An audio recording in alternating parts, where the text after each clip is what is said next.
Hey everyone, I'm Nod Vorro and welcome to Best or Worst Game Ever, a video game review series where we don't fence it and we definitely don't give out 7 out of 10s. Today we're going to be covering Arkane's Prey, which is also my favourite game of all time. And now that you know you can't trust me to be objective, play that overly intense intro and let's get into it.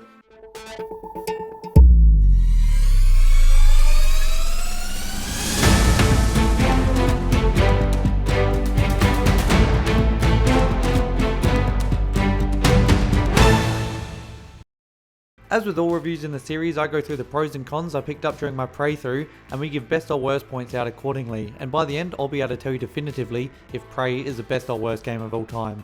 So let's get that scoreboard on screen and let's begin.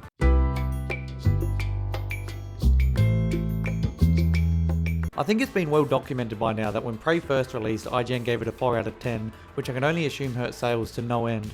Unfortunately, this made Prey commercially underrated, and I don't believe it sold all that well. IGN did do a re-review of the game where I think they gave it an 8 out of 10, but the damage had already been done. Now I bet you're asking yourself, why does a bad review of this game mean that I have to give it a worst game ever point, and why the game has to be punished itself? And to that I say that's because history repeats itself. It wasn't fair then and it's not fair now. Life isn't fair.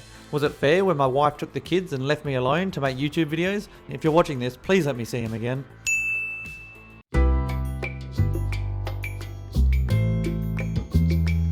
Starting off, our best game ever count is the glue cannon, which is a signature of Prey. Other than the wrench, I think it's the first weapon you unlock very early on in the game, and through experimentation you can find it's more than just a tool to freeze enemies in place while you absolutely brain them with your wrench. It's also great for saving you from environmental hazards like electric or fire, as it turns you into an electrician or a fireman, giving you more qualifications than Johnny Sins, and it's even great for building paths for yourself to access many areas in the game that you may not be able to do so otherwise. However, instead of just glazing this thing, I'm also going to give it a worst game ever point too, and that's because I called it a glue gun in my Too Long Didn't Play recap of the game, and that annoyed me. And while the glue cannon does have many features, it definitely didn't provide me with the glue I needed to keep my marriage alive. I've lost the house now, I just don't know what to do.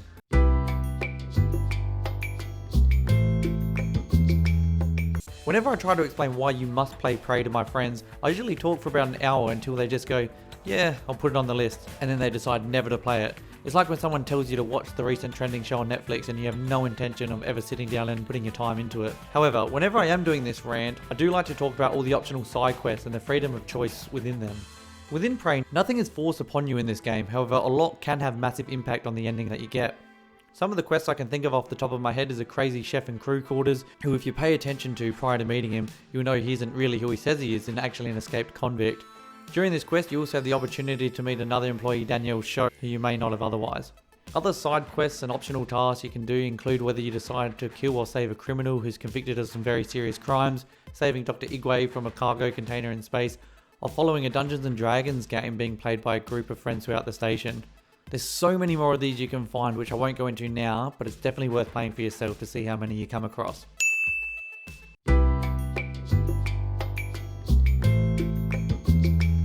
Now this best point ties into the last a little bit, and the freedom in which you can choose to complete both side and main quests. The one I want to speak about here though is a quest where you enter the cargo bay and stumble across a bunch of survivors. Unfortunately they can't leave the cargo bay as a bunch of Typhon are blocking the way behind a locked door, which is the only escape to the area. Sarah asks you to fortify the defences of the cargo bay before she'll consider giving you the code to open the door, so you stand a chance against the Typhon onslaught. From there you can decide to hack the door to open it and let the Typhon in.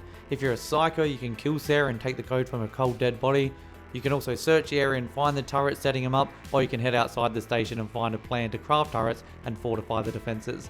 Now this level of choice has never served you on a platter, and it's constant throughout the whole game, even when it comes to how you get to one of the game's endings too, which I'm not going to spoil here.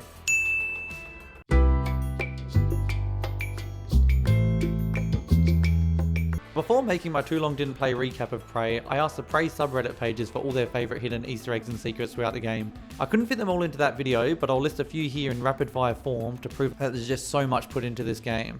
Starting off, we have scuff marks in the intro that are a clue that you're living through a simulation set where furniture and walls are constantly moving.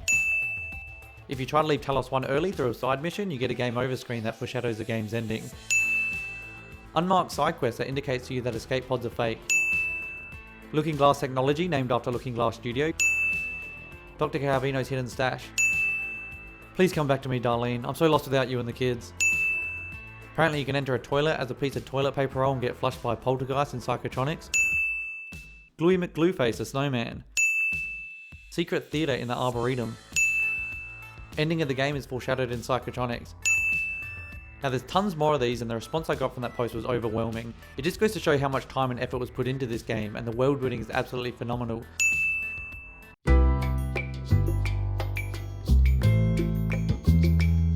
There's an area in this game that you constantly visit called the Arboretum. Now there's absolutely nothing wrong with this area at all, but fuck me, when I recorded the voiceover for the recap of this game, I could not say the word properly for the life of me, and I had to keep doing retakes.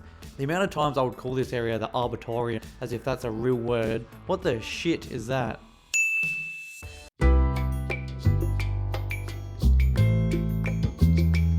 The atmosphere in Talos 1 in this game is absolutely top tier. Now I'm not saying I've ever been stuck in a space station before while there's an alien outbreak happening around me, but I feel like they definitely nailed it for this one. First time I played Prey, I remember being shit scared by the isolation you feel, and the fact that any inanimate object could just jump out and kill you at any moment made me too scared to progress through any of the sections. And when you continue enough, the first time you hear Sarah Alazar's voice through a station transmission, even though she's not there with you, just gives you this sense of relief that there is people alive on the station. It's just absolute peak atmosphere building.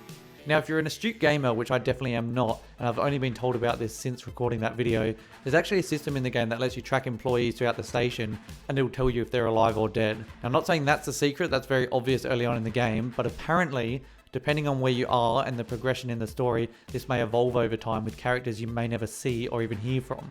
This further adds to the feeling that the station and its staff are progressing, living, and trying to survive the outbreak, whether or not you as a player is directly involved with them and their lives at all. A good example of this is late in the game, you get a distress call from a Luther Glass who's in trouble in the trauma center. If you're observant on that employee's security system, you know that perhaps Luther is not alive at that point in time, and there may be something more nefarious going on.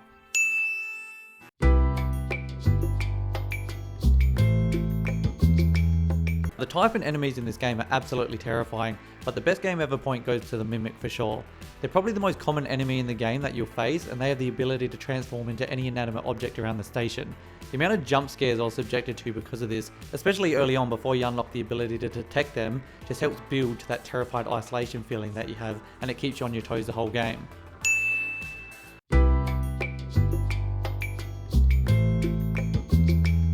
I can't believe it, guys. Best game ever point. Darlene came back with the kids, my life is back on track again, and I'm moving back into the house. What's even better is my childhood best friend Nick lives next door, and I feel like everything's going to be alright again.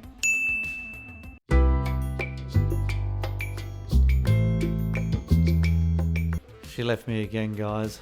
I lost my wife and my best friend. And not in the way where you say your partner is your best friend, as in the way I caught her sleeping with Nick. They live together now, with the kids. I also have to pay alimony. Please make sure to leave a comment with your best family lawyer and subscribe to the channel if you want to hear if I ever get to see my children again.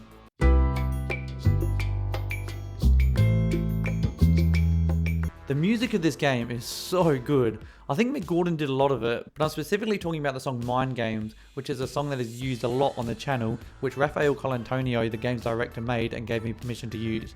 If you listen to the video now or any of my other videos, you'll hear it faintly playing in the background. But just make sure to check out his band Weird Wolves for more songs which are similar to this, as they've done the music for Prey, Dishonored, and I believe his most recent game Weird West.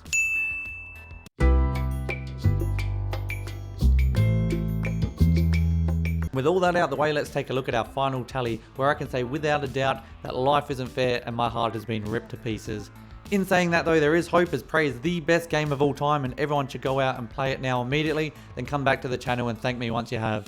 Thank you all so much for watching our not so serious review of Prey. Please make sure to watch our Too Long Didn't Play recap of the game, which I put a lot of effort into and is a great time. If you'd like, make sure to subscribe to the channel and leave a comment, because I'm always looking for ways to improve as we look to recap and review all your favourite video games. On that note, I've been Nod Vorro, this has been Best or Worst Game Ever, and you've been great.